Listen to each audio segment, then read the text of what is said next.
Okay.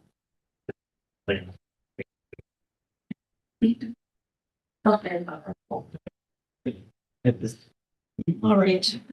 We are live streaming and now I will start recording. All right, now we got it all in. Hi, everybody. Long time no see, everyone. I hope everyone's been doing great. We haven't seen each other since October.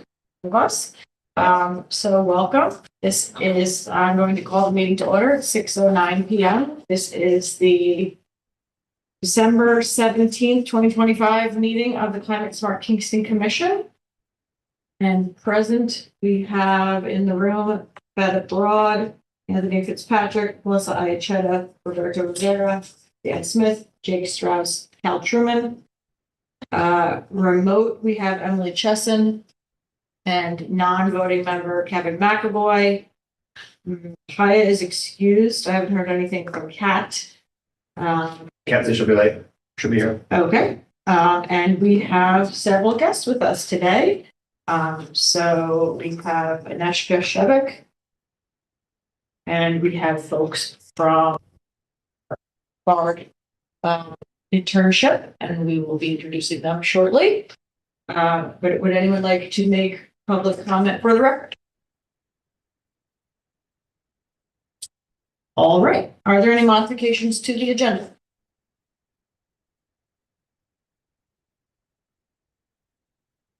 Okay, hearing none, we'll move on to our special guests. So, Phil, do you want to introduce our guests? Sure. So I think I might have brought this up a while back, but we applied to get some interns from BARD, from a graduate program that BARD hosts. I think it's in the business. Yes, it's an MBA. It's an MBA. Yes, an MBA program, but this internship, this class that these guys are working on is focused on, I think, like green sustainability stuff. I'm going to leave it up to you guys to really introduce it all, but we've been working on the project and they're going to be asking for some input from you guys. So I might just turn it over to you guys and let you introduce yourselves and maybe where you're coming from, and then we can just go straight into what it is that you'd like to present us. Great. So maybe in person first, Robbie. Robbie, it's nice to see all of you again. As Phil said, so we are in a class that is focused on consulting on sustainability issues. And so we joined the team to be here to, practice and learn for us and also build to support, our community here. And then my team members are Grace and Annika will introduce themselves. I can go. Thanks, Robbie. Hi, everyone. Thank you for having us tonight. I'm Grace Gribbin. I'm in my second year with the BARD program. And like Robbie and Phil said, we're especially focused on sustainability efforts and excited to sort of get into what we're starting to work on with Phil and Julie, and would like all of your help on a piece of that, which is why we're here tonight. And I am based here in New York City. I'm a native New Yorker, have been to Kingston a few times, and just really excited to be here tonight and have this conversation. I'll pass it to you, Annika. Hello, Commission. My name is Annika. I'm also an MBA student, my first year, so I'm just starting. And I am really excited about this class because it is real life consulting, or at least the closest we get to it as students. And it's a so far, really learning experience. And I'm really excited to see how it turns out. So back to you, Grace. Thank you. Thanks, Annika. So we were just interested in kind of setting some context around the work that we are doing with Phil and with Julie, and sort of our efforts for the next few months as it relates to this sustainability focused project that we have, and then kind of get into some support that we're looking for from you all. But as you all are familiar with, the city of Kingston is aiming to achieve a 50% reduction in greenhouse gas emissions by 2030 and net zero by 2050. And so our team is really focused on, in the context of these goals, developing a tool for the city of Kingston that will sort of be a cost benefit framework that is evaluating, these different GHG reduction strategies that the city is looking at implementing or has implemented. And so the tool is really supposed to be data driven and assessing, cost effectiveness and emissions impact. But through this process, we're exploring methodologies to also potentially incorporate certain social impact factors to help drive that decision making as we're thinking through, or as the city of Kingston is thinking through these different carbon reduction strategies. So, we, and, this is of course Phil's idea of wanting to involve you all, giving your role on the commission, your individual expertise and your local experience and the local context that you have as well. We were hoping that we could maybe get your input as it relates to, Kingston meeting its climate goals and how maybe we should be thinking about potentially incorporating, social impact, social equity. So we have put together a quick survey. It should take about 10 minutes to fill out. And I can share my screen and just kind of show you the questions that we put together. But we would love just to get your thoughts on, City of Kingston's climate plan through the lens of, social impacts. And then once we have your responses, we would just plan to go through them, analyze them, and hopefully it can just, help us think even further about how we can maybe incorporate some sort of ranking or metric into the tool that we're creating. So I'm happy to answer any questions just based on laying all of that out. And then if not, I can just go ahead and share my screen and just show you what it looks like. And I can put a link to it in the chat as well, of course. And we'll share it. And I think if we could, so the survey is just for you all here in the commission. It's not going out to the public. And also, you don't have to do it now. We're just asking within the next 4 weeks, rather than a deadline like January 15th. That will give you time to really think through and elaborate as much as you would like. Hi, this is Emily. I'm one of the commissioners. I'm sorry I can't be there in person today. One question I have is when you all say social impact, can you just define what you mean by that or give us some examples? Yeah, definitely. And it actually might be helpful if I just go ahead and share because that is one of our direct questions. Can you all see that? No. No? Oh, sorry. How about now? Sure. Looks promising. Okay, great. Yes. So, If you so can zoom in, then we can see better. you can see better? If you can zoom in, it would be How's that? great. Thank you. Of course. And yeah, I did put a link to it in the chat. So when we're talking about social impact areas, we really looked at the categories that are highlighted in Kingston's 2030 Climate Action Plan.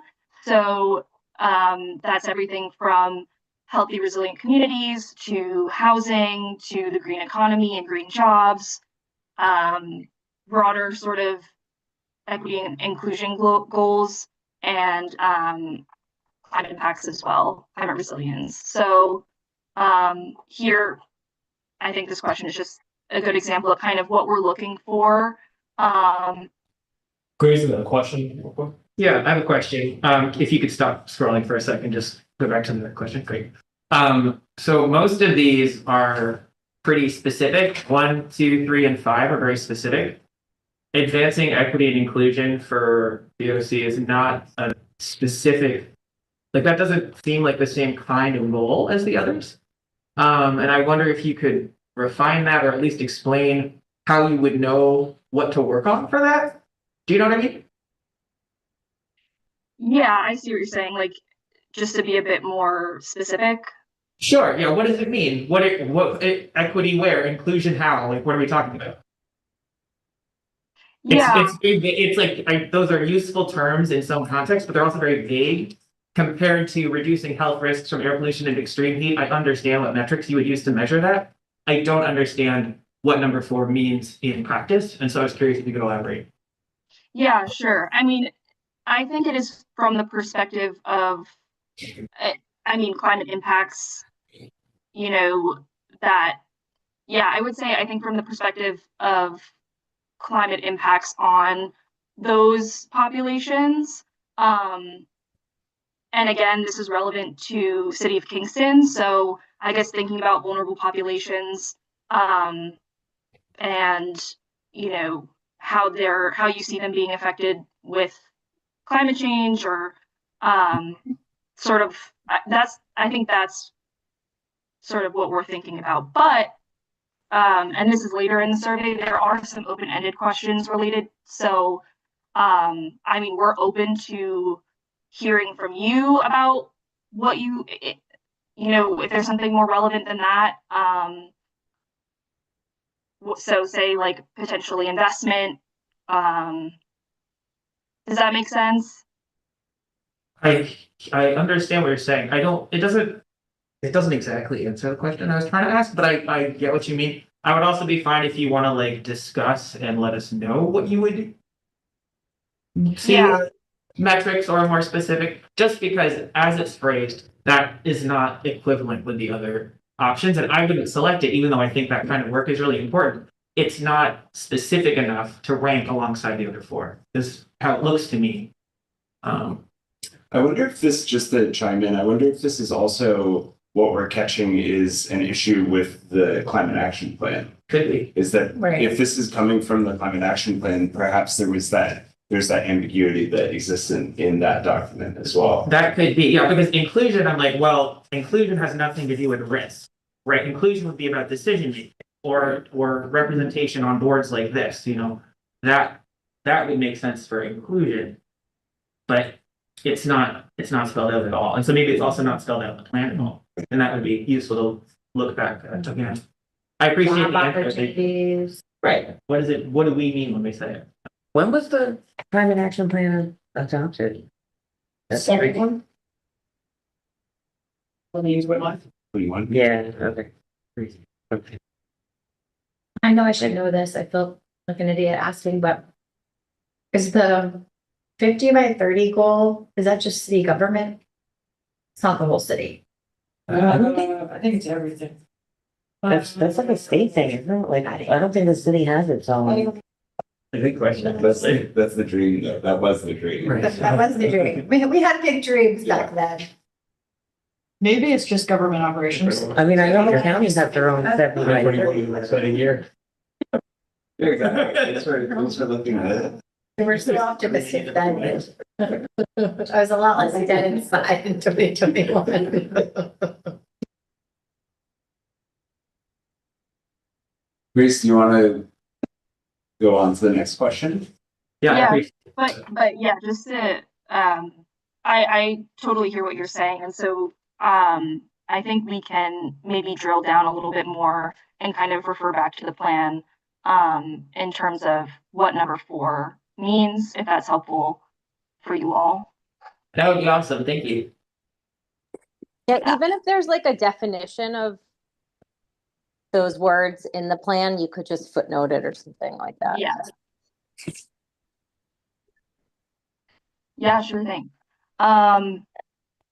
Moving on to the second question, this is kind of getting more into the specifics of measuring certain social impacts. So we've listed a few out here and are just looking for, in your opinion, like rank of importance when we're thinking about, these different projects and these different potential benefits. So we have a few listed out there. And again, like these different specific measurable actions are tied to different sort of categories outlined in the climate plan.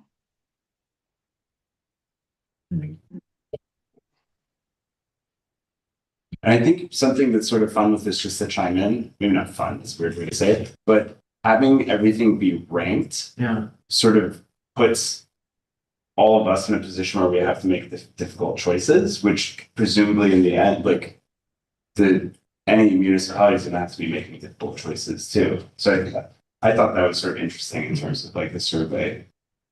Yes. Just because early in an earlier iteration, it was choose all that apply, like all that you're interested in. And it's like, we know that I'm just gonna water all. Right. I will not think so. So just something.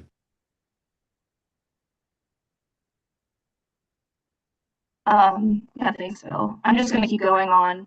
So for the third question, we're getting into engaging with residents and with communities and just wanting to gather some ideas around how you think the city should be involving the local community in assessing social impacts. I will say that we have chatted with another municipality, and so they had an interesting sort of ranking system with as it relates to social impact with their sort of different projects, that the ranking in part was really decided by whether or not this project proposal had engaged a local community or had engaged a marginalized population or had considered that in its proposal.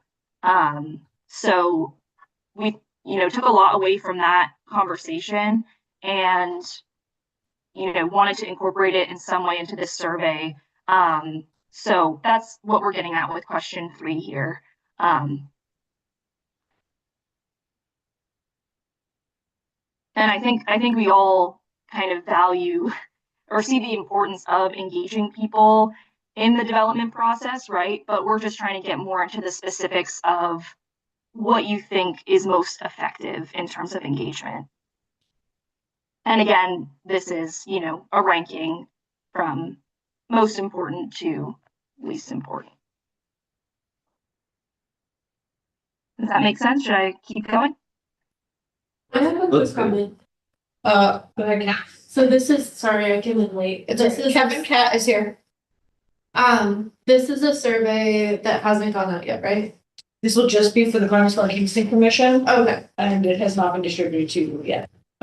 Well, it's just for you all. It is not a public survey. Okay. Got it. Yes, and I did put it in the chat if you want to pull it up right now and if you want to look at it.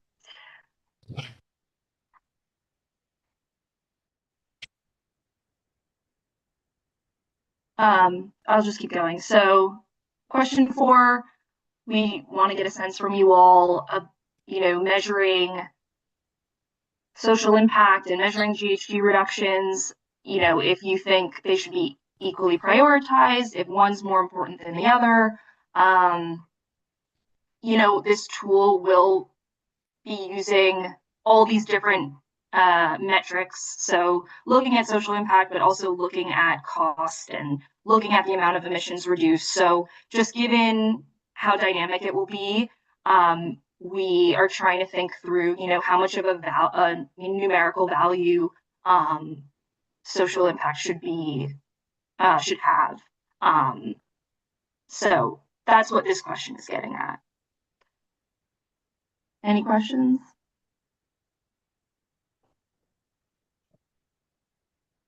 All right. The questions are really hard. They're good questions. Yeah. They're good questions. Yeah. I'm glad. And then the next several questions are, open-ended, and we really just want to get a better sense from you all and from your perspectives.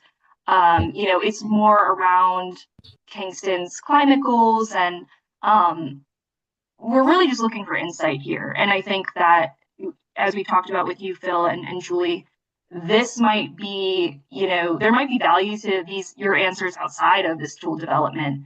But yeah, so the next couple of questions we're asking about, what kind of challenges or barriers do you see in the city facing its climate goals?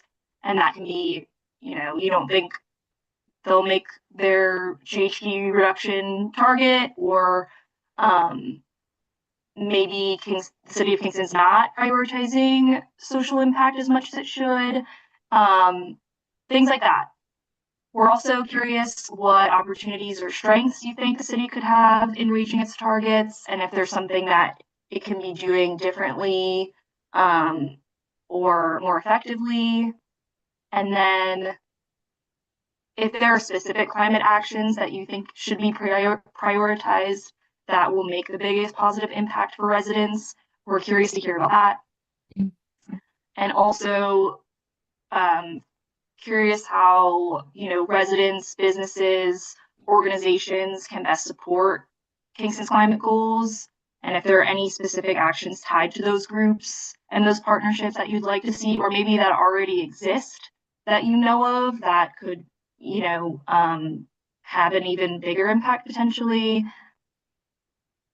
And then, how well you feel the city is communicating its progress and its goals, climate goals, and if there's anything that can be improved in keeping residents up to date on the city's progress. And then if you felt, or if your community has felt any benefits or challenges related to climate initiatives so far. And this is a fun one. Imagining that Kingston has met its goals, what does Kingston feel like to you? What do you imagine? How does it look? What projects, what initiatives have been fulfilled? What changes do you see? So yeah, please get creative with that one. And yeah, if anything, as you're kind of going through this survey, if anything comes up, if you have any resources you'd like to share, please use question 12 as the opportunity to include that there. What kind of resources would be helpful? So, we have met with a municipality that has sort of like the ranking system that I mentioned. So any tools around, we've been looking at different tools that are out there that measure, GHG reduction. And I believe we're meeting with another group soon to really get into the specifics of the tool that they use. So I would say anything around, like methodology and tools out there related to GHG reduction. And if there's one that does have a lens of social impact included, that would be super helpful. We do have a lot of resources as it relates to like the city of Kingston from Julie and from Phil, but I don't know, Annika or Robbie, is there anything that you think would be helpful? So I think if you wanted to clarify some of your, like from the first question, if you had some thoughts of, hey, this is what you think could be better, this would be a great way to write there so that we can learn and see how we can incorporate it. I was thinking solar mapping would be a good thing to include. That's a tool that's specific to this area. It's hard to know what context for what you've already given them and what additional we could provide based on what you told them. Yeah, would it be easy to give us a list of what's already handed over? I think the things that have been really interesting that have come up was one with something Grace was pointing out was we spoke with the city of Ithaca, and they have, I think they have like a Green New Deal enshrined in their city charter, and they have built, this is like a lot of inspiration for these questions. They built a tool that, or like a decision-making framework that incorporates some kind of a quantitative measure of equity, which is a very complicated thing. Yeah. In the question about social impacts versus environmental impacts, would it be helpful to provide like a number, like a weighting of like social impacts 50%, environmental GHG impacts 50%, and or like 25%, whatever. I think that if Could you bring that question back up the way the question was framed. Kind of, yeah. It doesn't use like literal numbers, but it says equally more. Or less. Yeah, I just sort of that way. Yeah, I feel like it could maybe be more precise, switching like add it into the. And then one other thing that came up, like another tool that in my mind I think of when with that last question is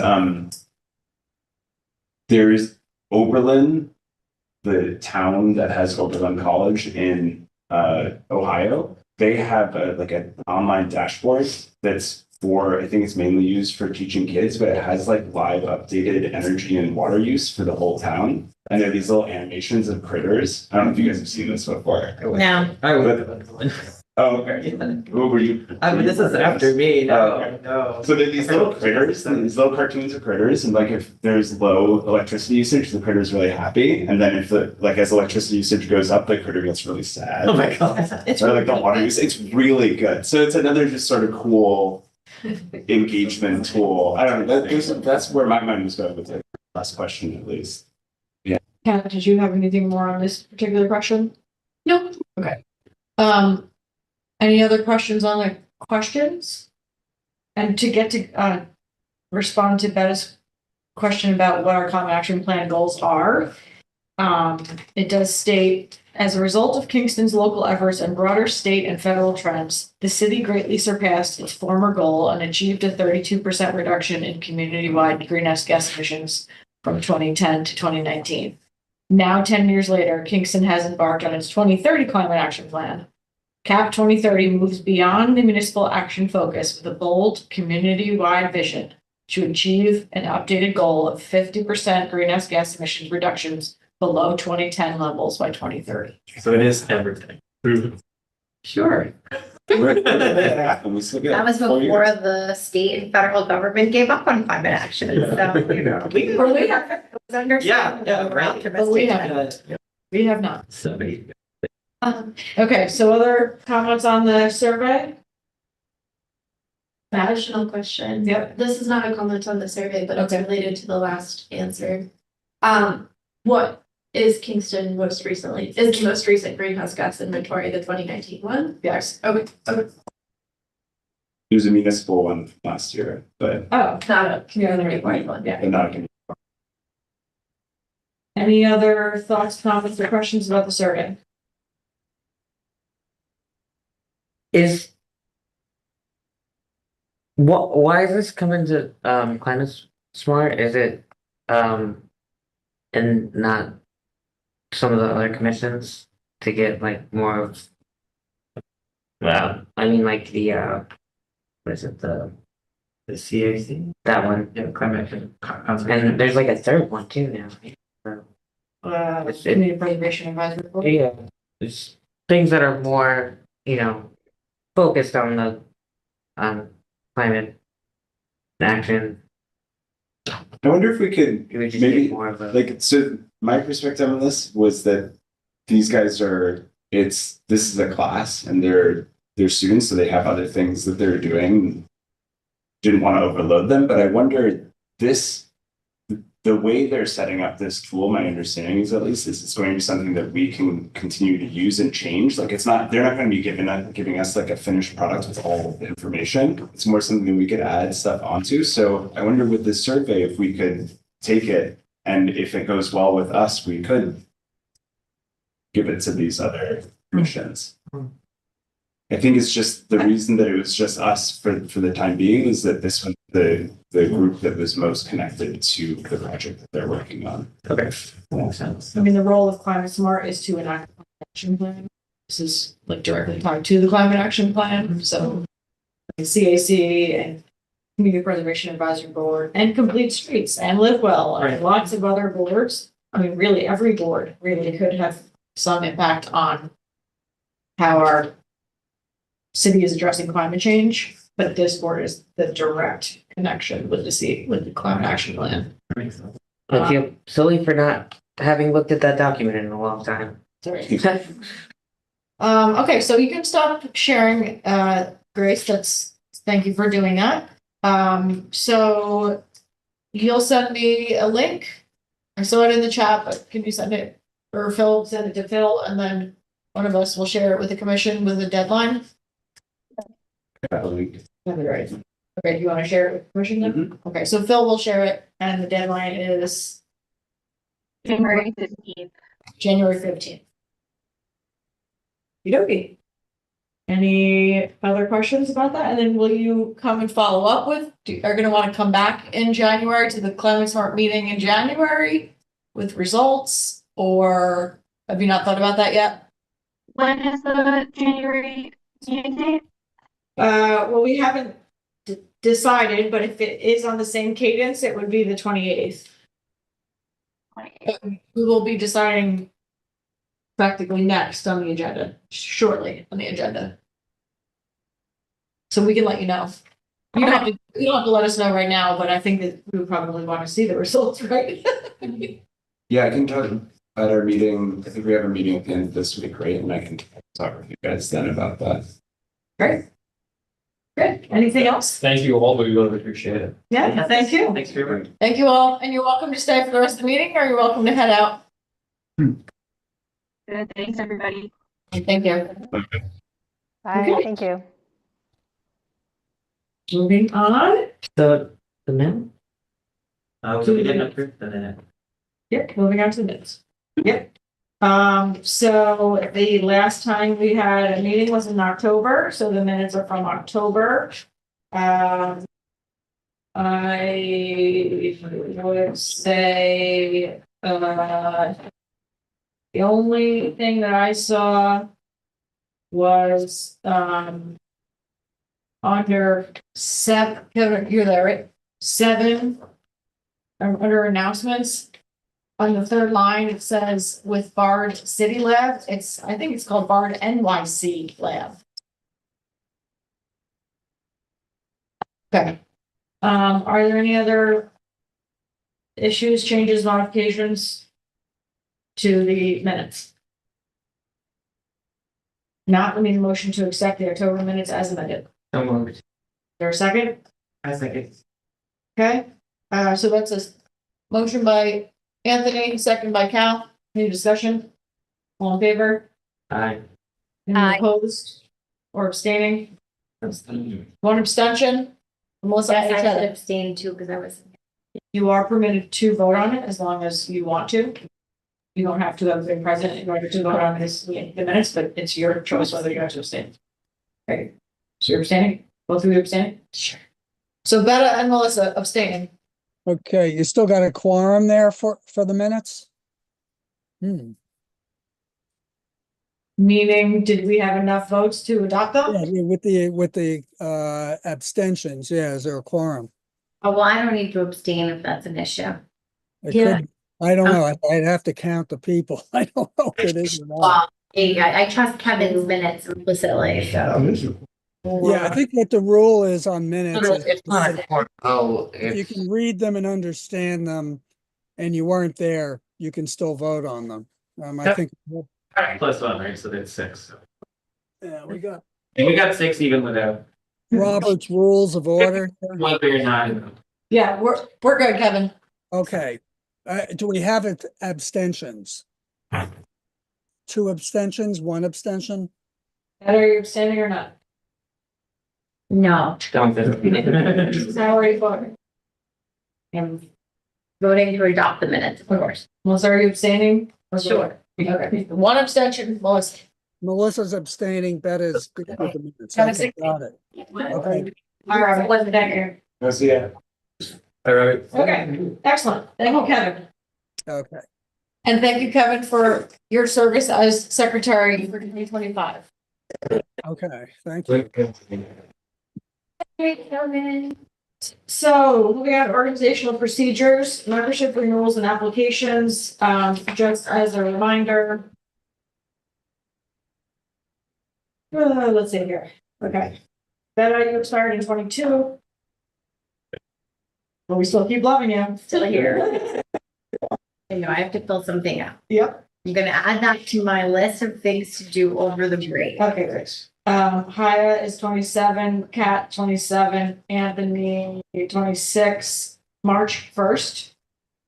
Emily, April 26, Jake 27, Melissa 27, Dan Smith, December 26, Cal, December 26, and Roberto Rivera, your term ends in 13 days. Okay. So if you would like to reapply, we urge you to. You do need to resubmit an application. And then, yeah, we'll submit that to the mayor. And we have 1 voting vacancy and 2 non-voting vacancies. And Kevin, your non-voting expires December 26th. 2026. We've got another year left, yes. Got another year. So there's still a vacancy for the seat, an extra, you see what you're saying. I also know somebody else who expressed interest recently. Great. So. They should accept and then fill out an application. All right, confirming 2026 meeting dates. Do people want to continue this? Today is obviously a random time and a random date because of the holidays, but does anyone have an objection to remaining the fourth Wednesday at 5:15?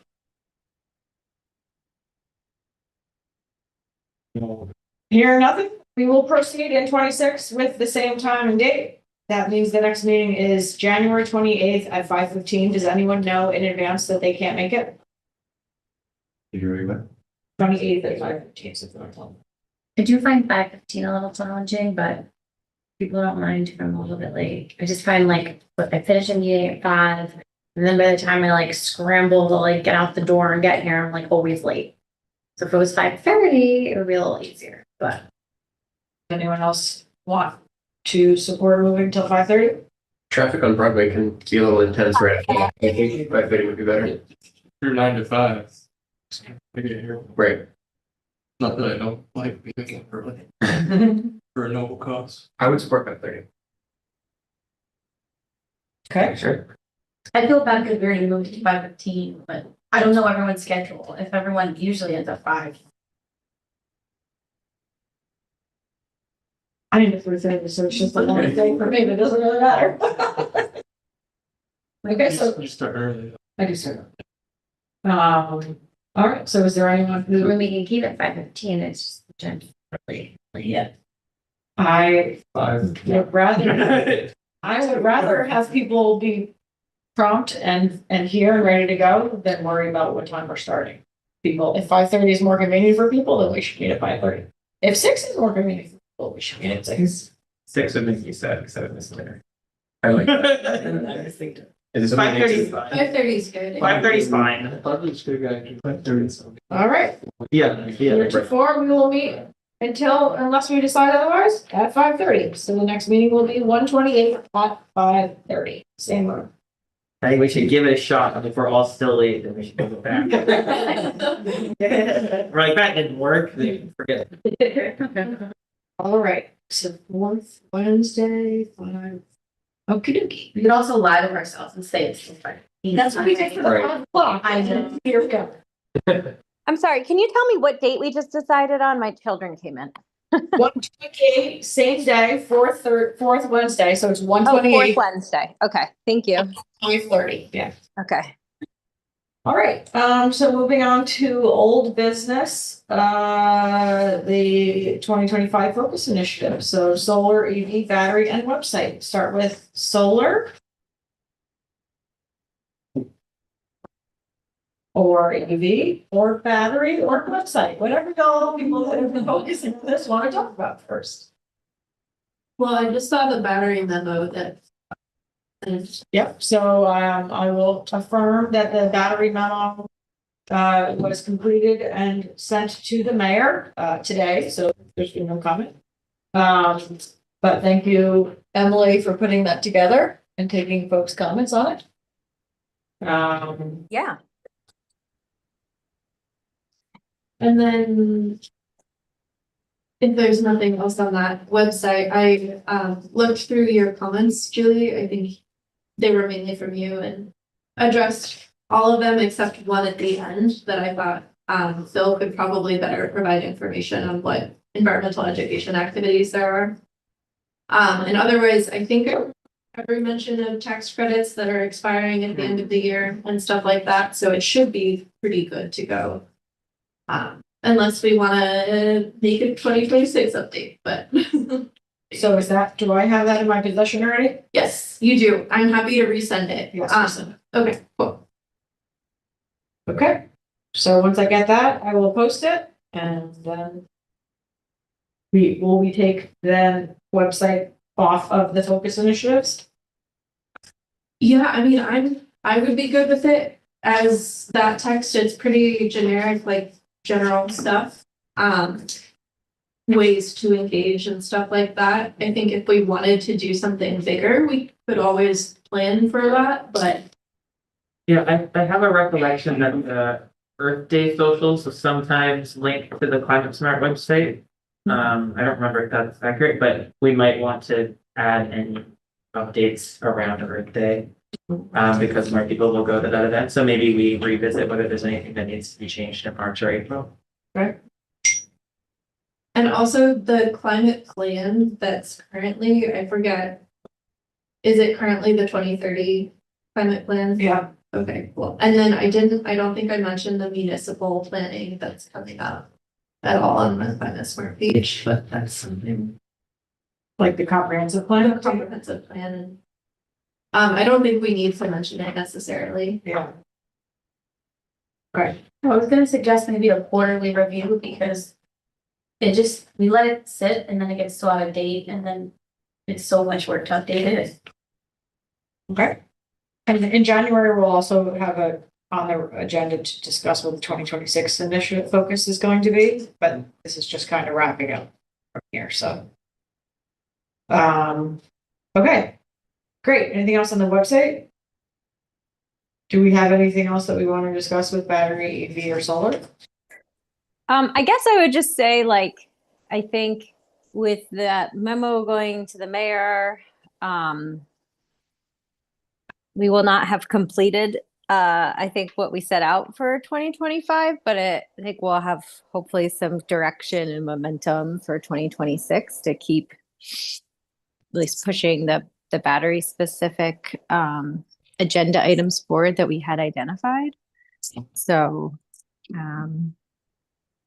that's really all I wanted to say. Is hopefully in 2026, when we reconvene, we'll have maybe a little bit more direction of which way we should be headed and can revisit that as we plan for 2026.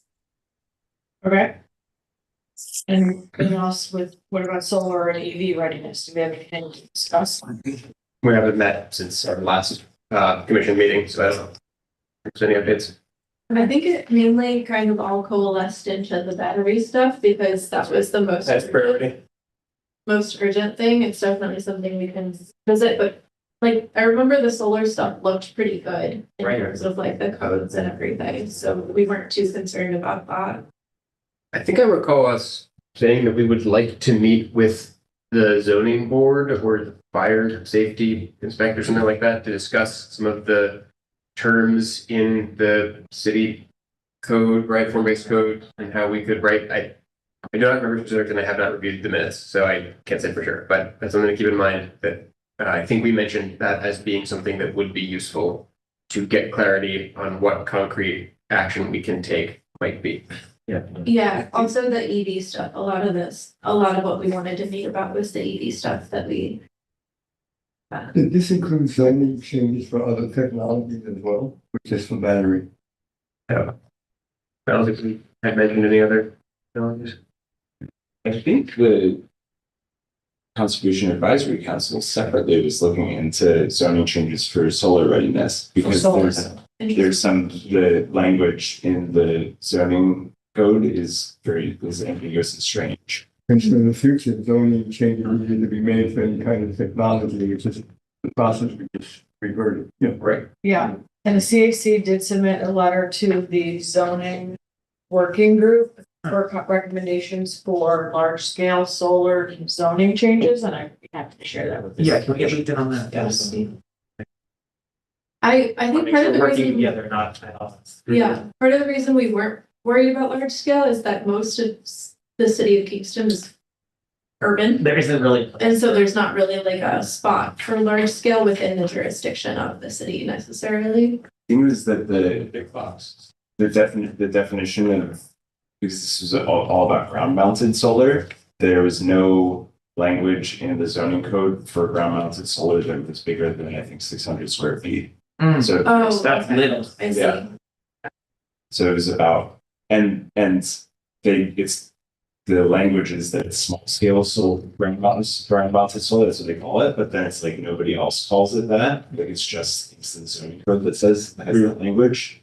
So I'm pretty sure that's what the letter was recommending, that that be updated so it's more consistent with what I sort of organizations. Yeah, I can circulate that letter so we can see it. Okay. Anything else on those 4 things? Related to battery storage, it's not really about the proposal we submitted, but New York District Clean Power is launching a battery energy storage education campaign for the Hudson Valley, and we're tentatively planning an event for January. We have lined up speakers from the fire safety working group, Paul Rogers, Jeff, I forgot his last name. He presented in Poughkeepsie to the town board there. He's very knowledgeable. And 2 other speakers we have on board as well. So, and someone from NYSERDA is interested in coming and helping field questions as well. So it's kind of like a best 101 education for just kind of Ulster County to start. So I would love for Clemsford to consider co-hosting, but also would send information for anybody who personally wants to attend and, get more information. It's in person, not virtual. It's in person. Cool. Yeah. We just really need to find a location that doesn't want to charge us for a small number. How many people do you expect to attend? 30-ish. What's the deal with me? We haven't nailed down a date yet, waiting for the location, but we have all the speakers lined up and an agenda planned. Is this not something that the Andy Murphy Center would be good for? It's allowed. We were trying to do something fun, like something like a brewery or like a mingling or. Can you ask Rough Draft? I know. The thing is, we want to go PowerPoint and they're just like. I've done presentations with PowerPoints. I have Rough Draft. They do this pretty well. But they're very choosy. They're very choosy about their events now. Blue Duck has a lot of space. They wanted to charge us $800. Who did? Blue Duck. If you're not charging the commission, then why are they? And then there was like a minimum drink thing that they would charge us and. Yeah, so, yeah. Come on. We haven't reached out to Keegan yet, because we were looking for Monday or Tuesday, and now we're just, whoever can take us, so. Would the Good Work Institute be an option? That is a plan B if we can't find a public space that has like a bar or snacks or things for the public. Are you trying to do it in Kingston? We Because were, you but want it Ulster, right? Okay. Ulster County. I know that the restaurant that used to be Old Savannah does like networking events and stuff. Oh, They probably do charge, but if you're a nonprofit, they might not. okay. What about physics? Yeah, Until this, Oh, I think this is. Yeah, I'll revisit but they have that. The unicorn. Because that double We E. could have it. Oh, unicorn. We don't have to have it in a one-day thing. Yeah. So, Okay. originally, we had to have it on one of those 2 dates, but. Yeah, because that's when all the speakers were free, but now we tried to do this in December, and then we're like with holidays and no one getting back to us. It was a little crazy. Also, no businesses in Kingston are open Monday or Tuesday. That's the thing, We found that, yeah. Small does, you said some. I was thinking Yeah. somebody. Oh, okay. Well, The thing about unicorn is they would. Yeah. Cornell. Uh-huh. I think they. The Cornell is what used to be Old Savannah, right? Yeah.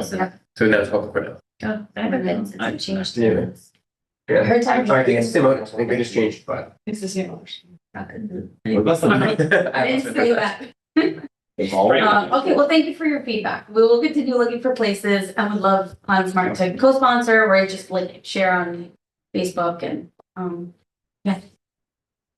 is it going to be educational or? I would say 90% educational. There will be an advocacy component that the speakers won't be involved in. We would like to do some sort of like trivia part of it. And then talk about ways people can get involved in local projects and how that works. Because there are a lot of projects, not just Paragen. There's like a Socrates project that was proposed. There's something on Franklin Saddle Boulevard that was proposed. We're just Like hearing 5 there's a lot in projects. the team for Ulster County, and I think that people just need to be better educated and understand how they can be, involved. Are you guys prepared? The hibachi place in the plaza next to Mother Earth hosts weird events sometimes. Really? Ask them. Yeah, I don't know if they have their own screen. You might have to bring a screen. But Yeah. I went to a dance party. walking this running the bocce bar. That's Yeah. They just suggested that, so. Right? You never know. So I would late night nice too. Okay. And then there'd be food and they have a bar. Yeah. That place is like old owners just caught using like fish from the Hudson River. They're under new man. That was the old owner. That's really funny. And are you guys prepared for, stop the dangerous battery button? Yeah, we may have opposition or come, but yeah, I think there's a certain number of people that traditionally have been pro renewables. Yeah. That we welcome to try to like fight the misinformation and really get to the root of what they're feeling and what they're hearing. Yeah. I think there's a certain level of people we can't really reach, but yeah. Okay. Are the other proposed battery things, are those all different companies that are trying to do it, or is it the same? There's a few different companies. There's a bunch. Interesting. Yeah. It's happening across the state. It's not just like a full service. Oh, yeah. I'm sure Hudson it's Valley in happening. general though is I like, think that downstate is the place you can make the most money, so I Yes. think they're trying to do it here. The one in Ulster is different because of its size, right? Like none of the other ones are. yeah, it's gonna be the largest proposed for New York State, but the other ones are proposed are still large battery plants. And if the largest one doesn't get cited here, it will get cited somewhere, and then. And this location is comfortable, pretty. Right. Location. Virginia's the only one that's controversial. And that's a. We voted in August not to support that project, so I'm trying not to bring that up as part of this conversation, but try to respect our boundaries and, yeah. I don't wanna talk about that project. I think we mainly voted to not talk about the project, not to not support it. Yeah, not to talk about as a commission. I'm not saying it's that hard. Yes. So. Okay. Anything else on battery storage or any of the other 2025 focus initiatives?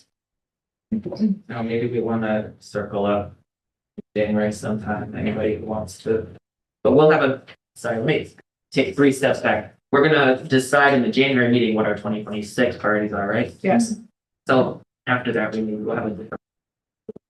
So, okay, never mind. But it would be good for that meeting to come with what you thought the next steps were going to be for solar, Okay, including battery and the website. Great, because I feel not refreshed on that. So, Yeah, I think we had next steps in our PowerPoint that we did long ago. Let's pull them Yeah, and we can just pull them out, and I think Emily already put them in like a table, so we can just revisit that. Okay, very good.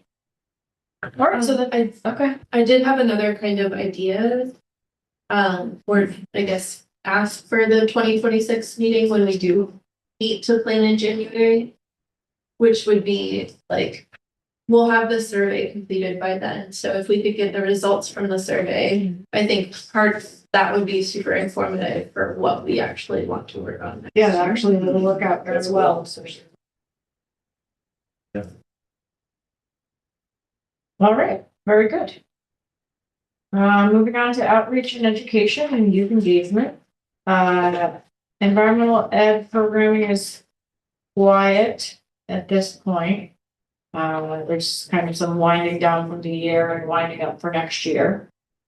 Any workforce ops or green jobs reports? Yes. SUNY Ulster has launched their January building science courses, like they've released the building science course roster and are offering scholarships for all of their building science courses and a couple other disciplines, but they're offering BPI Building Analyst Professional, BPI Building Analyst Technician, BPI Building Science Principles, Energy, Carbon Management and Resilience, and Energy, Carbon, another one of those, and a PV Systems class on solar energy. Cool. And some of those are certifications that you can like test for and then use that professionally. Some of them are offered in Spanish as well. It depends on the course. And all of those are eligible for scholarship funding. Through SUNY Ulster, I think they have a pot of money to give scholarships to. So that's Could we like put that on social media. It's a good idea. When is enrollment until? I'm not 100% sure. Let me look. I know the courses are in January. They just shared. Yeah. Registered is To the green careers thing, right? it is SUNY Ulster Building Solutions courses. Oh, on what program? I'm not totally sure what is for registration. I think if you are interested in the scholarship, there's a pretty clear deadline for that. It might be the 12th of May. Let's see if this will load. I think it's to our Facebook. Don't write it down yet, because I don't know if I'm right. It's not loading, but if I get that information, I will share it with you. Yeah. Great, so we'll share that. Yeah. The Google form does not have a deadline. So. Okay. Well, we'll see. Great. Anything else on green job stuff? All right, it seems like a lifetime ago, but we haven't debriefed on the NISAC conference. Oh, I'm sorry. Great jobs. Oh, My brain. We are doing that refrigerant summit that I talked about very long ago. The refrigerant technician summit in Poughkeepsie. That's like a statewide summit. I don't really know. remember It's- that, where you're trying. Okay, it's I'm sorry, I wasn't prepared to talk about this, but I realized with the dates, I should mention it. The North American Sustainable Refrigerant Council hosts these like summits around the country, and we at NYCP partnered to bring them to New York State for the first summit in New York State, and it is for refrigerant technicians that service like supermarket refrigerant systems to learn natural refrigerant management, but also to bring potential new refrigerant technicians into the space. So like we have a student track with like BOCES. I don't really know what role Climate Smart would play, but maybe we can just promote it on our Facebook if that's okay. Yep, I mean, is It's there, a free summit. What's the date? February 8th. Hold on. like, is there a role for municipal refrigerant managers? We were like, that's a good question. That's, Sure. It's free, right? It's free. It's 3-day event, but the last day is optional. February 8th, 9th, and 10th. Are you sure? Oh, and it's March. 10 through 12. Okay. Yeah. Okay, I was close. Yes, you were. And it's in Poughkeepsie. We're sharing space between the Mid-Hudson Civic Center and the DoubleTree, like next door. So there will be like classroom trainings in the DoubleTree, and then more hands-on, like taking apart refrigerants in the MJN Center. And then there'll be like industry contractors from different refrigerant systems there. It's going to be very cool, very nerdy technical stuff, but I will follow up about municipal refrigerant staff members. Great. That could go out to all of the Climate Smart community. Yeah. Is your first role for refrigerant management involved? Yeah, Michael's been consulting with us. He doesn't have capacity to like be fully involved in the planning process. But yeah, he's been helping consult, I would say. Okay. Great. Anything else with green jobs or workforce opportunities? I just wanted to let people know that NYSERDA just released the clean energy industry report that it does every year, like last week, I think. So if you all are looking for most recent data about New York's clean energy industry, you can check out that report. I can't chat for some reason, but I can send the link out to the group afterwards to the website. Okay. Thank you. All right. So just the conference was a success for all intents and purposes. We ended up having 152 people, of which most of them were in person, only 11 were remote. So the whole hybrid thing was, the juice was not worth the squeeze, as some people say. But we ended up having lots of great speakers and pretty good attendance distributed across the different speakers, across the different sessions. The total expense for the conference was $21,000, which is a lot. And we had an income that was less than that. So NISAC covered the difference. It was a very expensive conference, incidentally, considering how many people attended, but 152 was actually really high for a NISAC conference, so it's good. And as a whole, it took a lot of time, but it was good to showcase the area and Kingston and Ulster County. And so thank you for everyone who did participate. You will teach. I think even if you didn't have a ton of takers for the virtual, it is good to provide this. Yeah. Yep. If it isn't a huge expense, like I do think it is, if you can manage it, it is worth doing that, I think, because there are folks who can't attend for abilities. I think so. And it makes it available to anyone. Right. And it reduces the greenhouse gas emissions of travel. Right. I understand all the value. I No, also totally. know how I think complicated it's a bummer that it was such a big effort for not a ton of uptake, but I think having 11 people use it is still better. Yes. Not having that. That is true. Thank you. All right, moving on to clean energy reports, building decarbonization, electrification. 30% design for City Hall and the Eddie Murphy Center is complete. We're reviewing that now. Right now we're looking at geothermal for this building, which would possibly and likely go over in this side field right here. And solar and geothermal over at the Eddie Murphy Center. I don't really have more details besides we're revealing the 30% design, and then in 26 we would be moving forward with 100% design. And 30% emissions reduction. Sorry. 30% carbon emissions reduction. No, I'm sorry. The both buildings, the goal is 100% removal of fossil fuels. Right. So when I say 30% design, I mean the projects themselves have been designed 30% of the way. Okay, got it. So 100% project has not been designed yet. Basically, systems. We have an idea of what systems we want to do and where and how that's going to happen, but there's a lot that still needs to be figured out, including logistics, like how do you decarbonize a building when people are still actively working in it? Right. And it's going to be very, very disruptive for both buildings. And we don't have like another building to temporarily move into. So lots of things to consider, especially in this building, which is actually both buildings are considered critical infrastructure, but like particularly this one. So lots of interesting things to be thinking about. And now the kind of technical part of this is being managed by the engineers. So they've been handed that this project. I'm still doing the grant on it. Engineering is doing the work on it.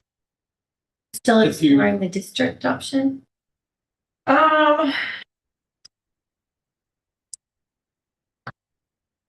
Not as much. Yes, we are. So we're currently, and that leads into the thermal energy network. We've been working with getting some technical assistance from Department of Energy folks who have been looking at this central Kingston area as a thermal energy network option and then a downtown option. Right now, we're waiting on a report from them, which got into the feasibility of each of the different sites. It's not a flex tech study officially for NYSERDA, but it is a sort of an analysis of sites thermal energy network. When I have that, it will be something I can share, but trying to get fully on it. I'm amazed the DOE, the federal DOE, still DOE, they have a program called the On-Site New York, New Jersey On-Site Technical Assistance Program. Yeah, well, I think geothermal is like the only clean energy technology that they're not like in an all-out war with. Right. It survives. Mm-hmm. Mainly because probably not its right. checks some Well, of maybe there's a reason why I'm not getting drilling one. industry. It's You're like not getting a report. utilities like it. They probably fired the person. Geothermal company. Could be, but it's doesn't raise kind of apples as wind or solar does, and the utilities like it because it levels out. So Well, that's very exciting, Julie. I'll keep you posted. Julie, if you want, as they always offer, especially 30% DD, like they would say, check. Oh, great. And even better, just like down here, you know, 300 chemicals. Okay. Figure out that you got it right or wrong. Excellent. And how to keep it occupied. Perfect. Municipal solar installations, the solar is complete at the pool and the Roundup Center. We're just waiting for final commissioning of those sites. I think they're online yet entirely. They're built. And I have not had the capacity to move forward the ground mount system yet, so it's still in a holding pattern for First Avenue. I don't have any updates on it. I mean, really, I should be removing CCA from here because CCA is just not going to happen in the city of Kingston. Or most of the state of New York. Or most of the state of New York. So, and I don't have any community solar, so. We don't have nothing to report. Oh, I have an update on community solar. I signed up for it many months ago and I got my first email about it the other day and I was like, oh, that actually went through. I didn't know. Okay, so it's it went through. I'm not sure how long it took for them to actually enroll me in the program. Because I did sign up for it like April. Well, there was a enrollment period waiting for the system itself to go online. Right. Yeah, no, I'm just saying, I wasn't like sure what that actual thing was. So now you've received. But now I'm in it, and so. And it's actively, okay, excellent. I saved $4 on my last due diligence. Well, there you go. Something. All right, and then hydrogen, I know, Roberto, you want to talk about? Yeah. Well, a while back, I became aware of the Department of Environmental Conservation. Now have included the solar, hydrogen fuel vehicles. There's grant money available for that. I haven't really done the research yet, but I intend to. And, maybe a small, proof of concept, hooking up with Hyundai or Toyota, maybe lease an automobile from them and put together an electrolyzer and a hydrogen fuel cell and with a dispenser. See what might happen. I do have more information that might make you happy. So there are the ZEF grants that are due. We're due on February 27th, and those do allow for hydrogen dispensing equipment. And I asked the mayor, and he said yes. So I will be submitting a grant by February 27th. Wow. For a hydrogen dispensing system. Now, that said, We need an automobile to go along with that. well, that grant won't pay for that. It only pays for the infrastructure. Okay.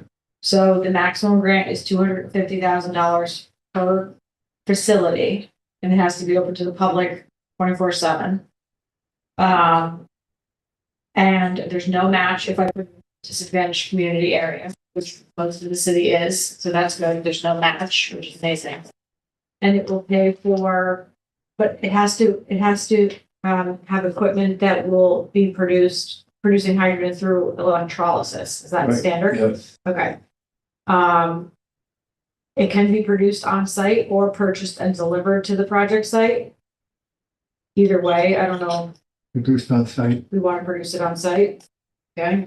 I think And so the costs can include current personnel, salary, and fringe. Also, it can include materials, equipment, dispensers, sensors, transmitters, storage tanks, compressors, electrolyzers, vaporizing, piping, hardware and software, labor, trenching, paving, wiring, installation of protective features such as wheel stops and bollards, and or installation of clean energy generation components such as solar or wind power for the purposes of performing electrolysis, software and or electrical grid integration and or installation of on-site energy storage, networking fees for 2 years and a warranty for 2 years.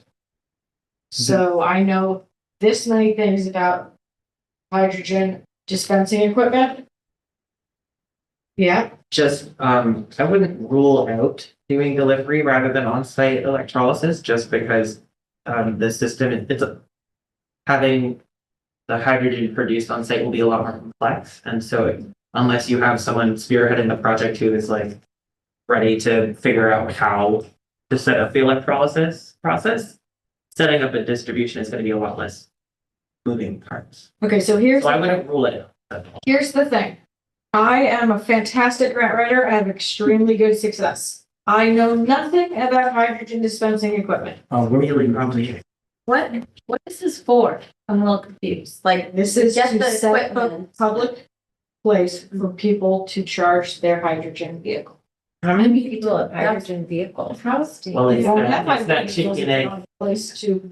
We might have one. I think it's sort of cool. We won't I'll have to take it justify seriously. with a grant report, like, this might You'd really be on the cutting edge, Julie. We always Also, I mean, Well, that's the, I think a better usage might be like if the municipality has like heavy duty vehicles that like can't. And if we can lease a vehicle from Hyundai or from Toyota for a year, But all of those things and not Are included. money. they are covered with it. are separate from what this is. This is just a facility where people can plug in. Right, but So nobody, between now and before February 27th, somebody needs to give me the words that I need to write in a grant it's me. and the budget and what I need to be asking for. So I start doing the research, and also we will need some money to lease the automobile. But that is Because not, nobody in this area has hydrogen fuel cell vehicle, they don't exist. Maybe it's baby steps. they can't exist if there's no place to plug in. Right. That's correct, and because the infrastructure has been created, the automobile companies have not brought these vehicles to the East Coast. If we get the grant, then maybe there'll be a good case for asking for money from some other source to lease a vehicle, Yes. right? So I need to know, like, where are we going to put it? What is it?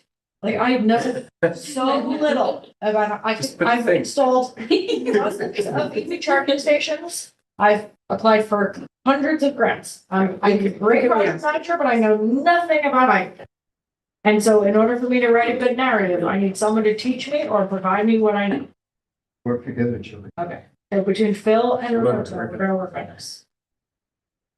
I think when it comes to like what would be fiddle, that it might be useful to think about something that many people use, like us. Yeah, something that's hard to electrify or that would have a really big battery if it were electric. That's the use case for hydrogen. Anything that can easily run on a battery should run on hydrogen. Largely because, But hydrogen is an EV. It's inefficient. yeah, It's a hugely inefficient process if you could use a battery. If you can't use a battery or it's really costly or heavy to have a battery, then it's a good use for it. and it's mainly inefficient because it takes so much energy to produce hydrogen. Whereas if you're putting that energy directly in like a chemical battery, the rate of loss is much lower. So you're not using nearly as much energy to put into like a lithium ion EV battery Yeah. as you would to create the hydrogen to burn in the vehicle. But there are some vehicles, like medium heavy duty vehicles. Yeah, like that Just- electric packer that you're gonna use for the compost, Right. that's the sort of thing where like instead of electric, it could be hydrogen. Not that you're gonna do that now, but that's the kind of vehicle that makes sense to run on hydrogen more so than a passenger. But EVs have a 97% conversion. That's true. but then you have other costs, right? Like recycling the batteries and like the extraction, exploitive extraction. So, each technology has its Right, limitation. pros and cons. So my plan is in January, I'll set up a meeting. Whoever wants to sit there, particularly the two of you at least, to say like where I will have digested the grant and the requirements for what I need, and then I'll let you know exactly what I need so that you can help me let you get those things. I have a comment. Yeah. Which is if the hydrogen is not produced on site for this dispensing station, then it would be good to like, as you're writing the grant, see if there's any information on availability of hydrogen and what type of hydrogen it is. Because it might be really hard to find hydrogen that isn't just from like a gas plant or like, like created in a way that like renewable hydrogen is not that common. And neither is geologic hydrogen, so. So green hydrogen has to be produced through electrolysis. We could order hydrogen in, see if Plug Energy does produce blue hydrogen.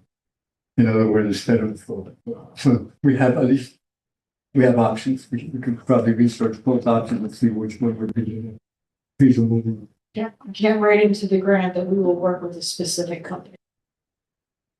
Well, Anything would have to go out to bid. So we don't need to get into the details right now, but and just for full disclosure, it's not uncommon to start our way down a grant and then realize somewhere along the way this is not going to work. So the goal right now is start our way down the grant and hopefully pull it together. And if it pulls together, great. If not, he also did say he'd be okay with me applying for another level 3. and that will try next year. Okay. We're just kidding. So, I mean, but if I want to apply for a level 3, it has to be a separate grant, so I have to apply twice. Wow. Also fine. Can you? Have you heard is the level 3 being used? Hmm? The level 3 being used? So you have to do follow up. I was gonna say, is it in? Yeah, okay. No, but you got one. Yeah. But it hasn't been Yeah. installed. And then there are 2 more that are. Is it for the Andy Murphy? Oh, yeah. What's that? I just said cool. And I also asked where the level 3 that you. 20 Broadway, the old visitor center at the bottom of Broadway. Oh, nice. All right. Yeah, I find really exciting this is that it says that you can pay for the installation of solar panels. Oh, to run the electrolysis. Yeah. Yeah, then you have to look about this site. It's really interesting. But all of that, it has to be limited to 250 code per site. Right. And I have no idea if that's like more than enough. Right. Or not. Yeah. But we don't need to get into the details now. Just want you to know. Okie dokie. I got something quick for building. Great. Old new business for the city's carbon footprint, looking at all the fuel oil. Again, like all residents with fuel, like you said, it's like 21% of households. Fuel oil. I think you said you had all that data for the greenhouse gas. The idea is there's a big chunk of the city that, maybe heat pumps are still not affordable or around reach costs as well. And they may have not have ductwork or other things, so electrifying might still be cost prohibitive. If we have some numbers to work on the number of residents that are fuel oil consumption, you send me that, I can do like the math and see what the impact would be if everybody somehow was able to switch to a biodiesel or biofuel. Where does that get City of Kingston and its carbon footprint? Could that be a more affordable solution? And then after doing all that big math, the next step is it feasible to even get it? Who would sell it in bulk? And then is that even feasible to develop a program to distribute? Okay. Feel free to get that. I am one of those citizens. I think that information was probably coming from like the survey, like the sort of offshoot of the census. That will tell you, I think it's estimates, but estimates of how many households are using what type of fuel. Oh, source. okay. I thought it was from when we talked about this before. I thought you said you had from doing Kingston's. I mean, maybe, but I would not. Kingston's greenhouse gas. I don't think they surveyed every, like, I think that would be census to get, I would guess. Central Hudson. I guess. But they wouldn't, because it would be, I mean, we could see the number of household residential Or I accounts. guess. So And then compare that to the, well, yeah, I thought you said you had a number of like residents or an estimate of how many households in the city of Kingston were using fuel. I think the census provides that. But the original population plan broke down by like how many people only use wood, how many people only use. Right, but they didn't ask every person in the city of Kingston. They didn't do a survey. They probably No. just took it from the census. I don't know what the source was. Probably said it before. Alright. Yeah, we can. I'll reach take a out, look, yeah. I'll email and Okay. see. What's up? Very cool idea. And this is gonna It seems very practical. And that could actually dovetail well with our students that are working. That could be complementary. Because they're looking for some of the solutions. Yeah, they're looking municipal. Oh, side, so they're all. but yeah, but we can expand it out. Actually, it would be really helpful to expand it out. So that's a great idea. Although biodiesel, I mean, it doesn't do anything by air quality. And, it's still burning. But That's where those prioritized. a lot of those folks aren't gonna do anything. We don't give them any option of doing it. Well, the best thing would be to switch to heat.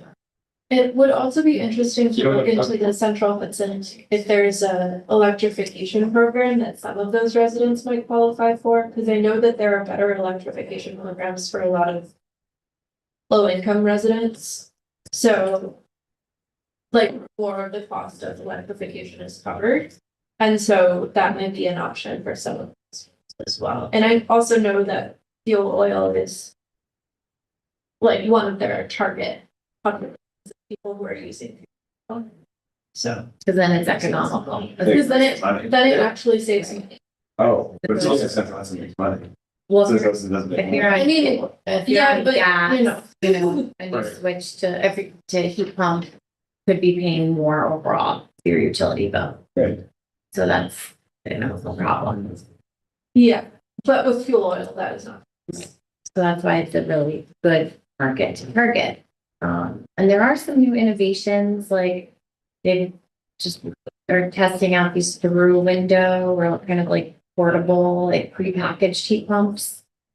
That Oh, those are so cool. they wouldn't necessarily work on like, if you have like a huge house or something, but like they would work for apartments or probably smaller homes. Just don't think about the pictures. Yeah. Those are so cool. And they cost like $4,000 and they save like you have 90% energy savings. You don't have to close the door. So No, I don't know what's happening. there are some things that are changing in the heat pump world. Don't give up, I'm Dan. all about it, All right. but my household happens to fall on that slice where it's like, Yeah. I got baseboard, cost prohibitive, so I'll create a service and run an hour to even. Stop with what's, yeah. Also, I mean, I think what you're getting at is what this project, the RP, this project is all about. It's like switching to biodiesel or renewable diesel is going to be so much cheaper than switching. It's a very quick Yeah. fix. You don't have to get a building permit. Right. You just switch your oil for the winter. Yeah. And right, it's, yeah, You upgrade like the nozzle. yeah. So it's a mini step I for people that can do like today.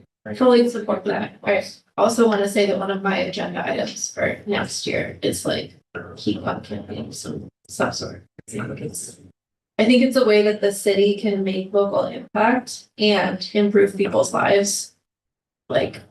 And reduce emissions all at the same time. And I think also, so that's just not to. I think both of these are ideas. Is that separate from what MPEC's doing? They're doing a lot of weatherization, but I think they're also encouraging. They are, but I don't know. It would be interesting to talk to them because I know that a lot of their programs they're focused on full home energy upgrades, which also means that they are putting a lot of energy into a few projects. Yeah, okay. Yep. Whereas it might be interesting to just do like an educational campaign and like something lighter touch Yeah. that is accessible to more people. Yeah. You see what the mask. Yeah, it's Sarah, bro. No, it's They're the, vote, the common council is voting on the tenant. Oh my God. It's gonna be a field trip. no, it's all really. Yes, there's people looking for the venue. Oh, sure, that was 100%. Wow. I was at one of the common council meetings where It's it's that's why I don't want to go. How long is the meeting list? Okay. 7 to 9, I'm curious. All right, anything else on clean energy? All right, then moving on to the city fleet transition. Bill? City fleet transition, not much. I finally, the most exciting thing is just that I now know all the vehicles that the city owns. It's actually got it. Yeah, cool. 203. Wow, precise. You could have made up a number and I would have believed you. Yeah, last year when I wrote the fleet report, I said 232. Okay. I've been saying 260. the losing cars. We're right size. And I know that another electric vehicle was approved in next year's budget, so that's good. Oh, nice. For people. Oh, sweet. It's a lot of money. Yep, and we are working on the design for the side of the electric packers. I don't know what it's going to look like yet. So we're still working on it, but those are still slated to arrive in June. And we did, I don't know if you ever talked to this group about the final analysis of renewable diesel. Yeah, I don't have the numbers. I think it's like 200 something metric tons of carbon dioxide reduced, which is the city emits, like, sorry, the municipality emits like 2,000 to 3,000 metric tons. And that was just from buying renewable diesel for a few months. I remember we started at the beginning of the summer and then stopped in November. That was pretty cool. The numbers again? I think it was 200 something metric tons Out of like 2,000 feet. of reduction out of 2,000 to 3,000, depending on what the carbon intensity for electricity. you That's very choose. significant. And it was pretty significant. And all it was just, it was like what you're saying. It It's dropped just it. buying a different thing. Wow. I mean, we spent an additional $57,000 on fuel. Unfortunately, when I talked to the company that delivers it to us, I think out west, the states have more stringent rules with biofuels or something, or at least some kind of tax, something that makes it cheaper. And the guys here are like, we're just waiting on Kathy Hochul to do something there. I don't know the specifics, but yeah. Emission certificate program. Yeah, maybe, It's yeah. something. California has one. New York doesn't have one for, Okay. I think, that particular fuel. Yeah, yeah, so this is, because it sort of is consistently running 50% more than regular diesel. Unfortunately, it was sort of hovering around the same level, right, when we started buying renewable diesel, and like the day we bought our first shipment, it like shot up. Great. Sorry, 50% more you said? Yeah, it's about 50% more, but as a state like entity, our fuel prices are like, people would be, they'd be weeping tears of joy if we were able to purchase fuel at the prices we purchase it. So it's still like, it's cheap. I think it's probably equivalent to like the cost of diesel if you went to the pump. What happens if our vehicles break down? Are they gonna be on warranty or do we have a mechanic? Yeah, all of it is, it's just swap it in. There's no, it doesn't void any warranties or anything like that. You talking about the renewable diesel or the electric? Sure. Are you talking about the renewable diesel or the electric? No, it's electric. Oh, the electric packers, I have an arrangement with Round Trip EV. That they will give us a loaner if we're down. They're gonna be on what do you call it, warranty? Yes. 3 years, 5 years. I have an ongoing relationship with them, but this will be for as long as we have the trucks, it seems. Have we thought about maybe educating our mechanical or municipal mechanics? We don't know what to do. We have thought about it. We haven't taken action yet on that, although as our fleet transitions, Yeah, exactly. Yeah. it's So, yeah. really more and more evident that we should be doing that. I don't know what that looks like yet. Just talking about, should we be training our mechanics to be maintaining electric? Eventually, that needs to be the case. If not, now. But it's not. AV infrastructure, the Deet Stadium charging station was installed. Should have been installed last Friday. I was over there to see that to confirm it's complete. But that's the only one currently that's been in the hopper. And I talked to you about level 3 and 4. Clean mobility. I don't know if you know something on that. That's all still in the process. We applied for so we went through the whole process of the first round of this grant where we did a study and figured out that the city of Kingston could be well served by a bike share program. Right. And then we applied for the second round. So the second round is the money that we would then use to implement what we had said about. Are we allowed to implement the bike share, or was that held up in contract? I think there had been talk about making rules about bike share and they never. Okay, great. But lack of action doesn't mean we can't do it. Okay, It's not really. okay, Yeah. So it's the Wild West. Yeah, and this Okay. all this stuff That is sounds like really established, and I think people's reaction to the dockless shared stuff generally has been pretty negative. So it seems like a lot of these companies have sort of moved back to fully docked, or like they have like GPS Geofencing? corrals. I see. Geofencing. Yeah. So we weren't thinking about. I think what we had talked about, the report finally, like the final report talked about was having fully docked. That was. reasonable. I was talking to someone who lives in Roundabout who was considering buying an electric bike. I was telling them about this potential project. Yeah. And I think it would make a little sense if there was like a dock or like a spot down there so people can use bikes just to come on that journey. Oh yeah. So like kind of on both sides of Kingston, kind of. So connecting the neighborhood was like a big part of the sort of bringing it. So that is part of it. Absolutely, yeah. If you look at like the Kingston Green Line, which is this sort of partially completed like multi-use trail that goes through town, it goes from all the way uptown through downtown out to whatever to the big yards and all that stuff. I can tell this person they don't need to buy their own electric bike. Oh, maybe. I don't know if I can hold my breath on this bike share. We've been talking about it for years. Yeah, I think We have also it's like it's not so.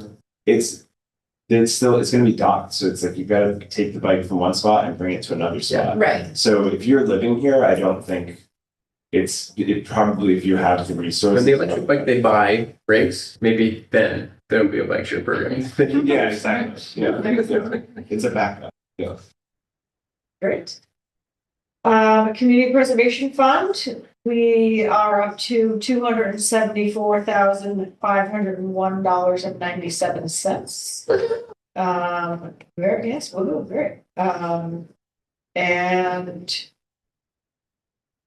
what are we doing? Still in the development of priorities and process phase where what is the board going to prioritize? How is the process going to work? Is there going to be an intake process? Are we going to seek opportunities or wait for people to provide, proposals to us? All of that is in development. So this is all the due diligence phase for the board to understand how they want to operate.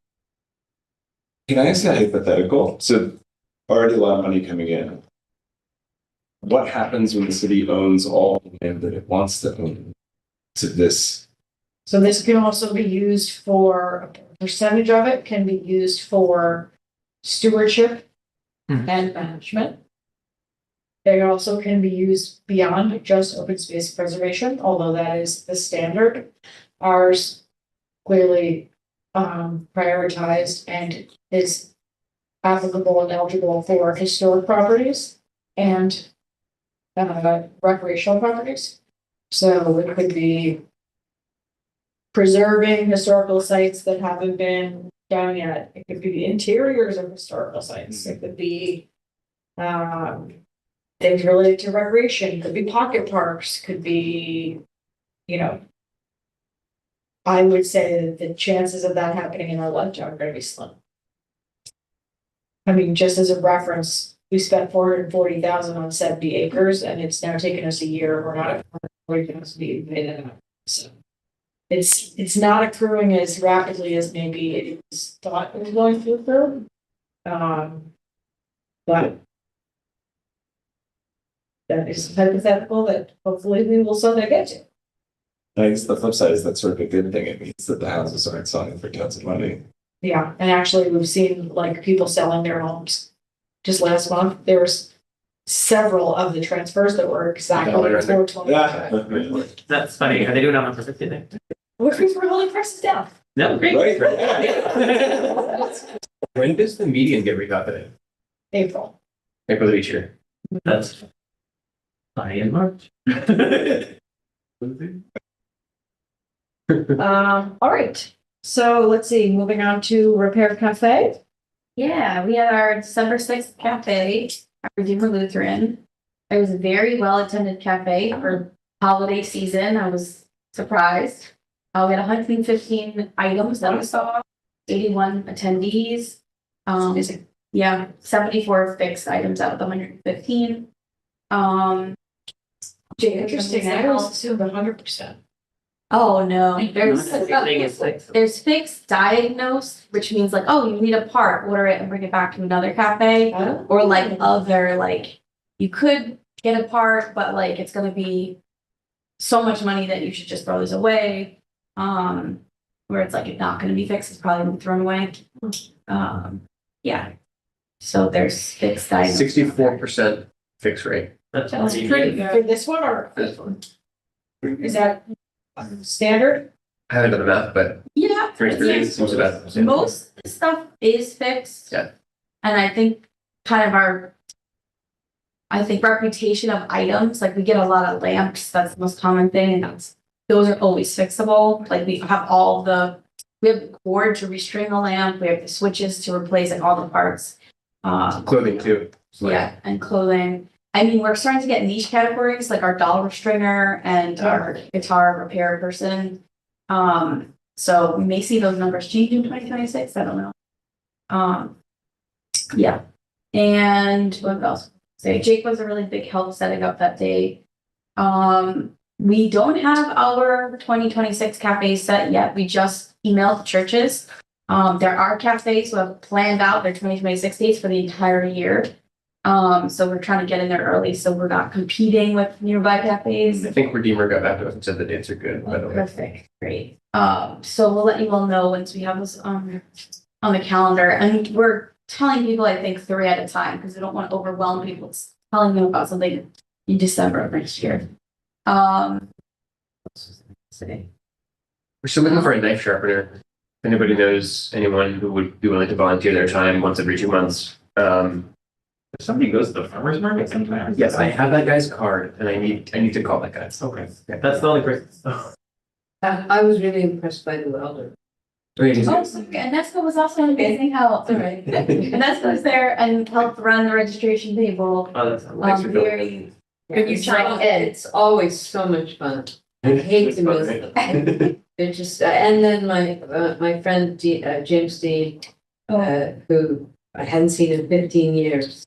And we just had coffee, we had a moment for coffee yesterday, but what I personally have had every single time that I've done the Repair Cafe volunteer is that I've met someone I have not seen in forever. That means that is like a great sort of community thing. Yeah,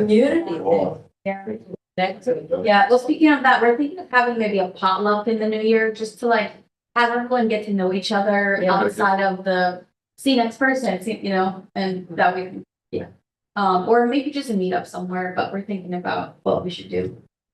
So. But you should all come out. Julie loved the experience. I know, it's so But you great. didn't bring anything to repair. Next time, bring something. Jamila had a great, Jamila had great feedback. Sometimes nobody comes with computers. They're like, I fixed 3 things. They're so excited. And then we're starting to triage other things. So that's fair. Yeah. People. Oh, just the Jamila, My house made, they do a computer repair, but like someone had a lamp that was like, it's not working. I have new batteries. And they just didn't know how to open it to put in the batteries. So That is a so it's good. like, I'm not gonna have that person wait an hour for an electrical person at like. Right. Jamila. We had a wild story. This is an interesting anecdote. I thought somebody brought a lamp. It wasn't our cafe. It was a different cafe. They brought a lamp that needed to be rewired. And when the fixer opened it up, it is unclear if this was done maliciously or just by someone who didn't know what they were doing.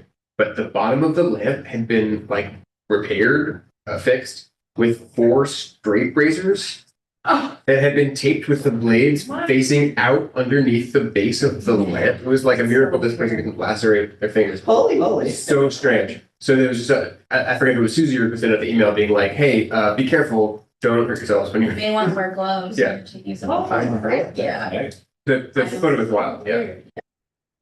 So. Yes, that's a conductor. Why it was needed for the repair. Thanks. Yeah, so the next one will be in February, at Clinton United Methodist, and we'll let you all know in January when. Great. Good work. And more people should come help out. With my mission. Yep. All right. The Gemini are buddies again. Yeah, I guess not. You're allowed back.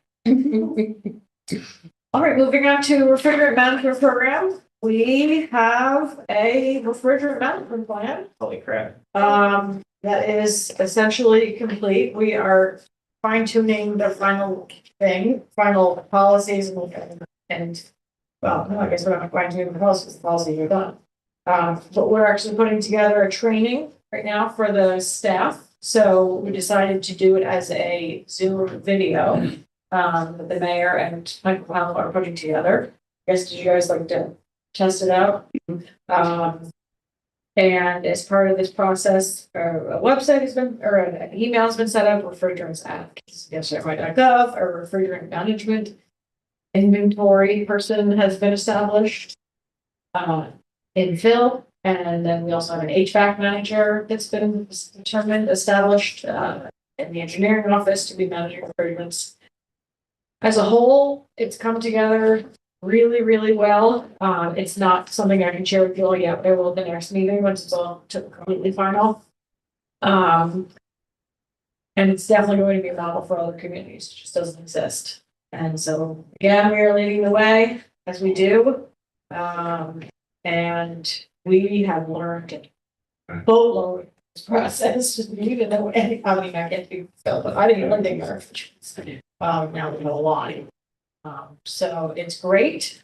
And the mayor's all on board with all the new policies, which are fantastic. And it's going to be more work, certainly. But difference, change in operations, just even right now, we've already started looking at stopping effectively immediately with our appliances that we get from the public, because we're not able to affirm that they are being that the refrigerants are being handled by the third party vendor that we've been using.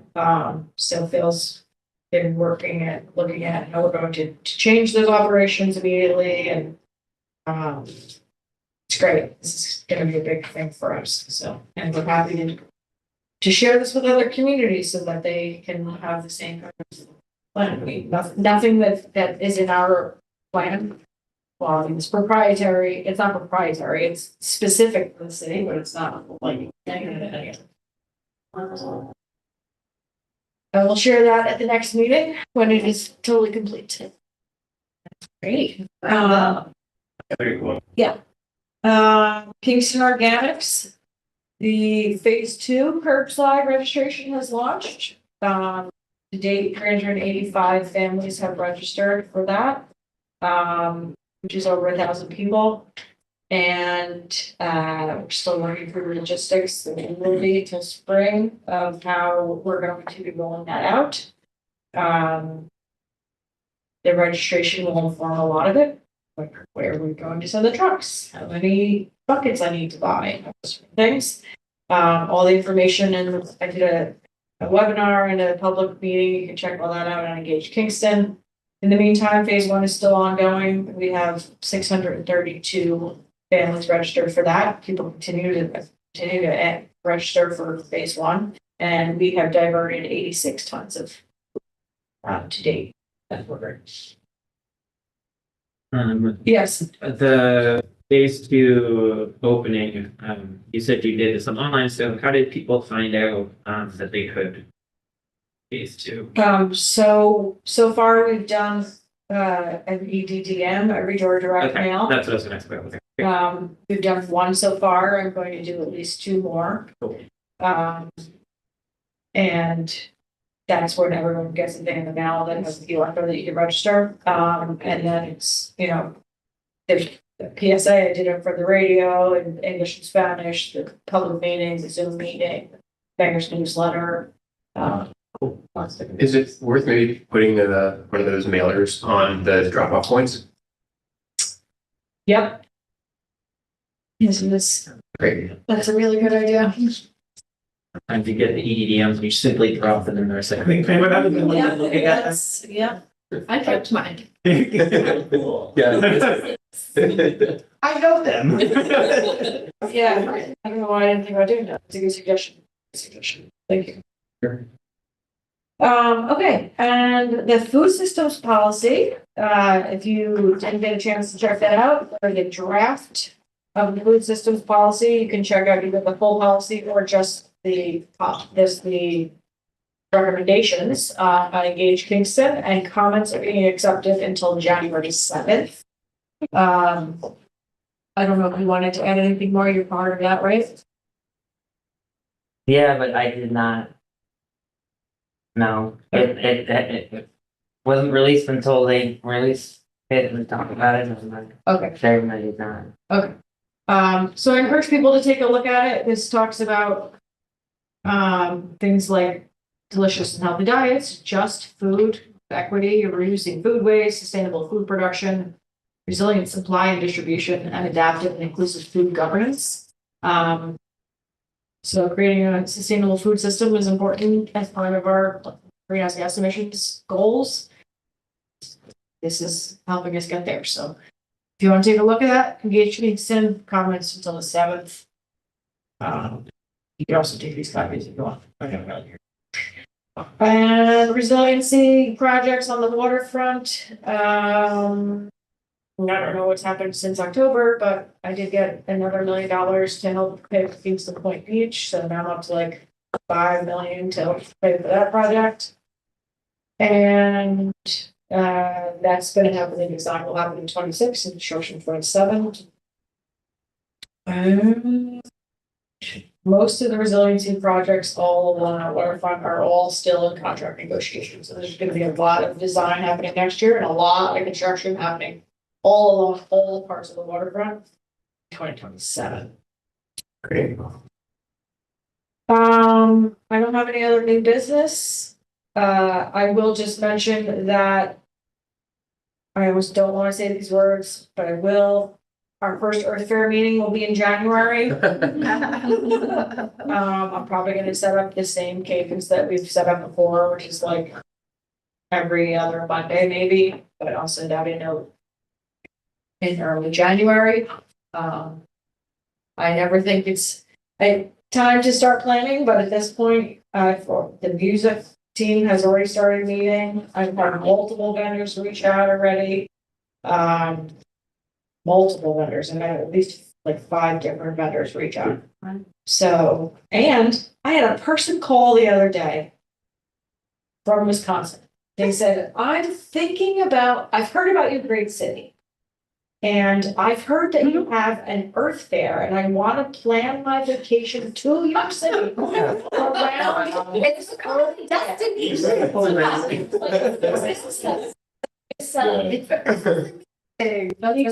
is it? I want to know. What bed and breakfast should I book? And I was like, oh my gosh. That's awesome. I wanted to be like, really? Is this really? I always think that's better. I always think. That's like, hey, disappointed, sweet person. That's great. It's nationally renowned. Is it Rondout again this year, or is it back at Forces? Never gonna go back up. Oh, never. Yeah. It's so good in the roundup. Yeah, so Unless The you committee loves it. Unless you can park your car. You need to park your car. I will. run. Then you can hold your best. I guess. Yeah, so. Yeah, we didn't go this year because we couldn't find the park. My mom was in town. Yeah. Oh, yeah, right. Yeah. There's a shuttle. Right. I know. So planning starts in January. The ICB is gonna have a new fiscal sponsor starting in January. Just heads up. I already asked them about it. I just have to get confirmation that they're okay with us. Okay, that's really critical. I know. Okay. I know. Okay, great. Has the date been set for that? May 9th. So if you're coming from across the world and you're watching our maker around, May 9th, making plans, hotels are booking up. All right, so any announcements, communications, events, or updates? Any update from the Ulster County Climate Smart Committee? No, not really. I mean, I think the committee is trying to figure out how to be useful going forward.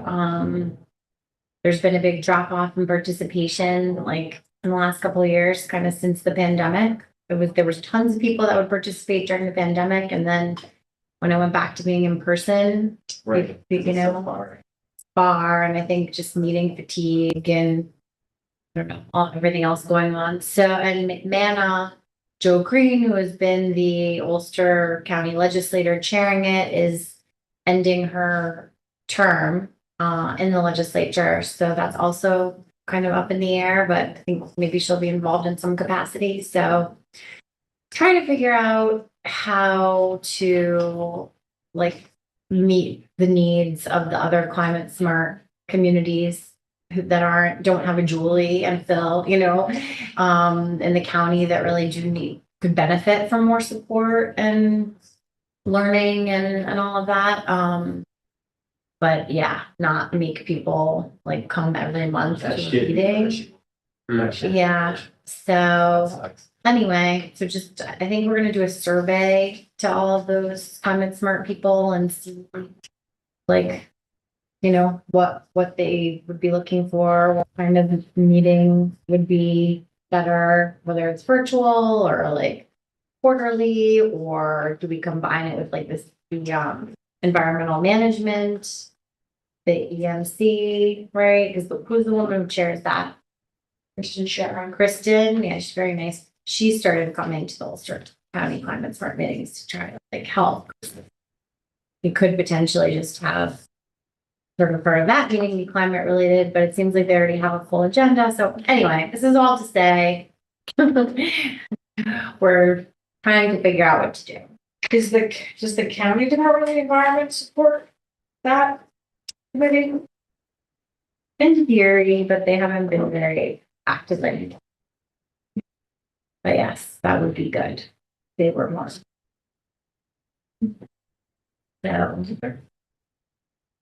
Great, thank you. Any other events or updates or communications? All right, so for social media postings, we've got the SUNY Ulster job opportunities. Posting something about registering for Kingston Organics Phase 2 would be super. Yes. Urging people to make comments on the persistence policy, cross-referencing that would be nice. The refrigerant conference and the battery storage are both possible. Yeah, food system. Are they allowed? Policy comments, feedback, what? Yeah. Food systems policy comments. And what did you say? you had mentioned both that refrigerant conference and the battery storage event. And I'm not sure which of those it's fine to post, but if either of them is fine to post. Refrigerant conference for sure, the battery event. Do you want to see the flyer? I want to see the flyer and see if you're couching it as an advocacy event or as an educational event. Our speakers didn't really want to be involved in advocacy heavy events, so 90% education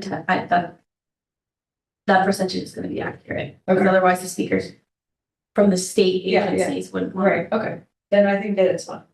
Okay, but I'll send the flyer. Okay, great. And then do we want to post NYSERDA's clean energy industry report? Oh. Do we think people are gonna? So little. I know.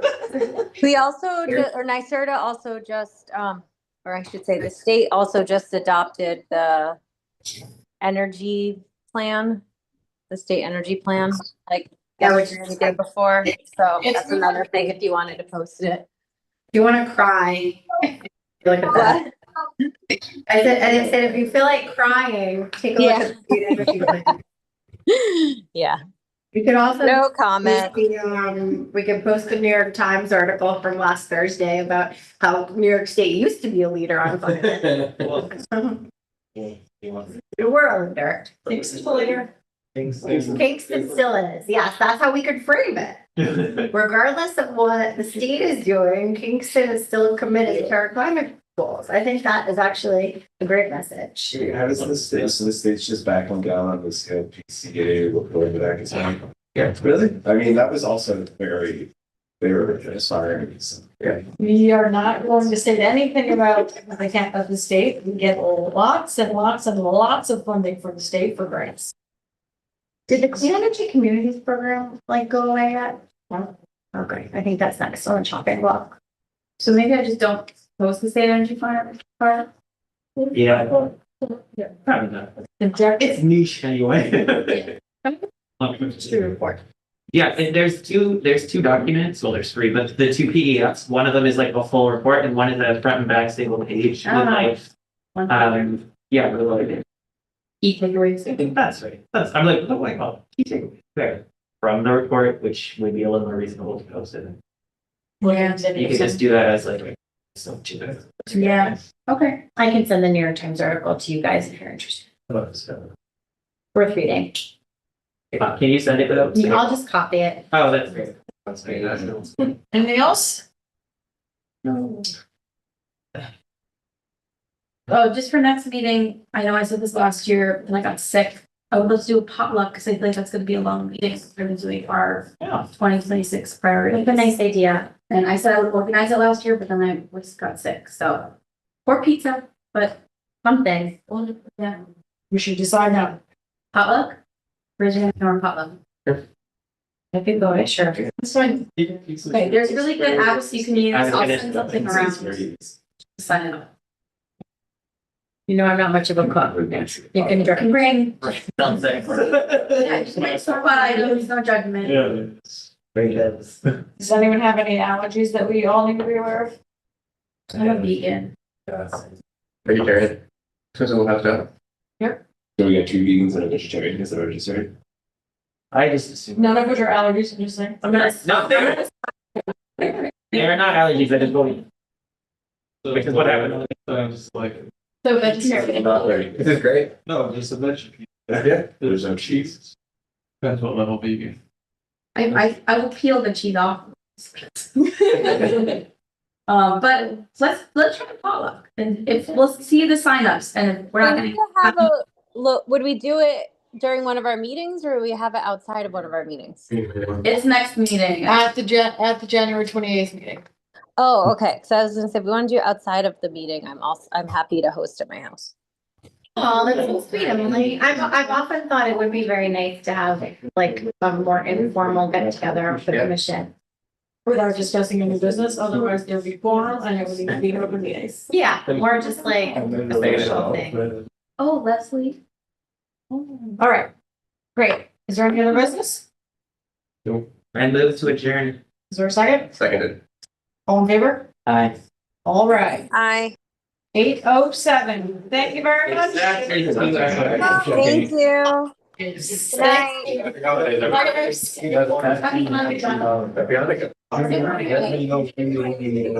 Thank them.